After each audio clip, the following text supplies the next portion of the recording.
আসসালামু আলাইকুম বন্ধুরা, আমি আজকে আসছি ঢাকা জেলার নবাবগঞ্জ উপজেলায় বারোয়াখালীতে।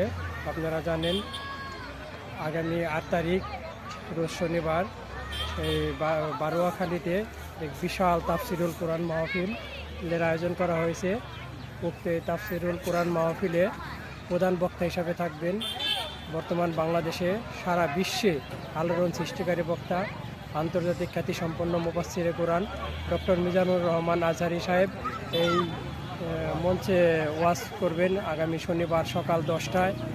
আপনারা দেখতে পাচ্ছেন আসেন কত লোকজন মঞ্চ দেখার জন্য এখানে ভিড় করছে, অনেক লোকজন দেখতে আসছে। আপনারা জানেন আজহারী সাহেবের ওয়াজ মাহফিল মানে লক্ষ লক্ষ লোকজনের সমাগম। উনি বিগত যে আরও 4-5টা প্রোগ্রাম করেছে, প্রায় প্রত্যেকগুলো প্রোগ্রামে 10 থেকে 15 লক্ষ লোক সমাগম হয়েছিল।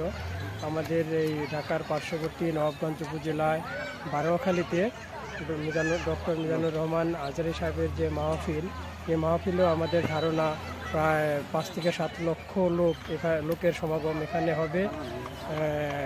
আমি আজকে ওয়াজের 2 দিন পূর্বে আজকে আমি এখানে দেখতে আসছি মাহফিলের যে মঞ্চের প্রস্তুতি সম্পর্কে। আমি এখন আপনাদেরকে এই মঞ্চটা এবং ওয়াজ মাহফিলে যে অ্যারেঞ্জটা পুরো এরিয়াটা আপনাদের ঘুরে দেখাবো। সকলে আমার সাথে থাকুন, ধন্যবাদ। আপনারা দেখতে পাচ্ছেন কত বড় প্যান্ডেল, দেখেন বিশাল প্যান্ডেল। এখানে যে প্যান্ডেলটি হচ্ছে 5 থেকে 600 ফিট হবে দৈর্ঘ্য এবং প্রস্থ হবে 5 থেকে 600 ফিট। এত বড় শুধু প্যান্ডেলটা হচ্ছে লোক বসার জন্য, এবং তার বাইরে অসংখ্য জায়গা রয়েছে, এই যে আপনারা দেখেন অসংখ্য জায়গা। এই যে পাশে রাস্তা, কত দর্শনার্থী লোকজন আগেই মাহফিলের স্থান দেখার জন্য জড়ো হয়েছেন। দেখেন অনেক ফাঁকা জায়গা। এই চকের 1/3 জায়গা এবং যারা জমির মালিক তারা ওই মাহফিলের জন্য ছেড়ে দিয়েছেন। তাদের ফসল বোনা বাদ দিয়ে তারা এই দিনী প্রোগ্রাম, ইসলামিক প্রোগ্রাম সফল করার জন্য তারা তাদের এই জমিগুলোকে ওয়াজ মাহফিলের জন্য এই কদিনের জন্য ফসল বোনা থেকে তারা বিরত রয়েছেন।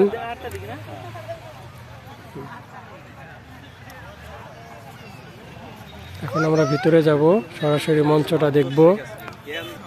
এই তো আমার সাথে আসছে আমার কলিগ সহকর্মী সালমান ভাই। আজকে এই মাহফিল সম্পর্কে সালমান ভাইকে কিছু বলার জন্য অনুরোধ করছি। ধন্যবাদ আলিম ভাইকে।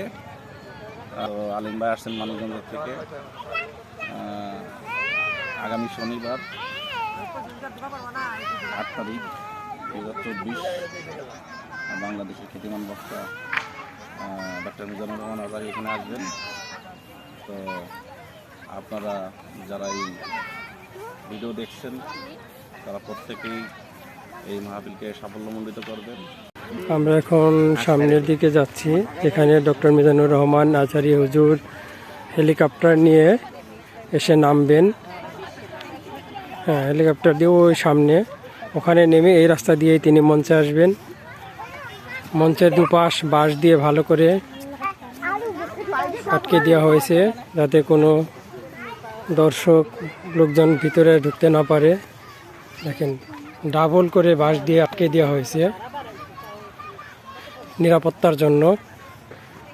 কতটা নিরাপত্তার সাথে হুজুরকে মঞ্চে উঠাবেন। এই যে হেলিপ্যাড, ডক্টর মিজানুর রহমান আজহারী হুজুর সাহেব এই মাঠে নামবেন। এই মাঠেই হুজুর প্রথম পা রাখবেন হেলিকপ্টার থেকে নেমে। কত মানুষ দূর দূরান্ত থেকে দেখতে আসছে। এখানে পর্যাপ্ত নিরাপত্তা রয়েছে। দেখেন এখান থেকেই নেমে এই হেলিপ্যাড এখানে নামবেন, নেমে এখান থেকে এই যে রাস্তা, ওই যে মঞ্চ দেখা যাচ্ছে, সোজা এই রাস্তা দিয়ে মঞ্চে উঠবেন। মঞ্চের দুপাশ দিয়ে বাঁশ দিয়ে আটকে দেওয়া হয়েছে, ডাবল করে দেখা যাচ্ছে, আপনারা দেখেন।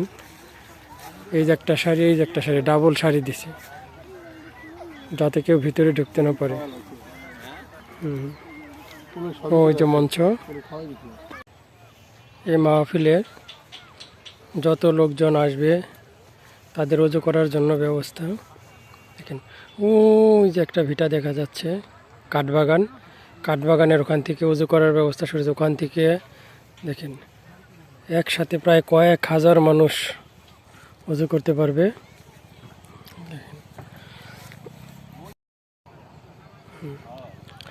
সামনে প্যান্ডেল দেখা যাচ্ছে,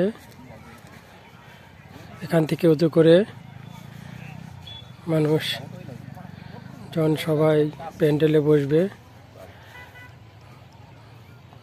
মহিলাদের জন্য ওই পাশে বসার ব্যবস্থা করা হয়েছে আলাদা স্কুলের মাঠে।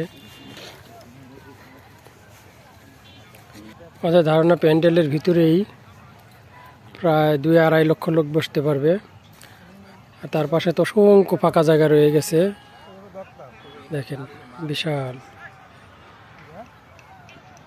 মাহফিলের জন্য পুরো চকটাকে এরা ফাঁকা রাখা হয়েছে। তো আমি আপনাদের কাছে একটা রিকোয়েস্ট করব যে আলিম ভাইয়ের পেজে আপনারা সবাই আমাদের পল্লী সঞ্চয় ব্যাংকের যত সহকর্মী আছেন 64 জেলার সকলেই তার পেজটাকে লাইক, কমেন্ট, শেয়ার করবেন এবং ফলোয়ার দিবেন, যাতে আপনারা প্রতিদিনের আপডেট এবং দৈনন্দিন বিষয়গুলো জানতে পারবেন এবং আপডেট প্রাপ্ত পাবেন।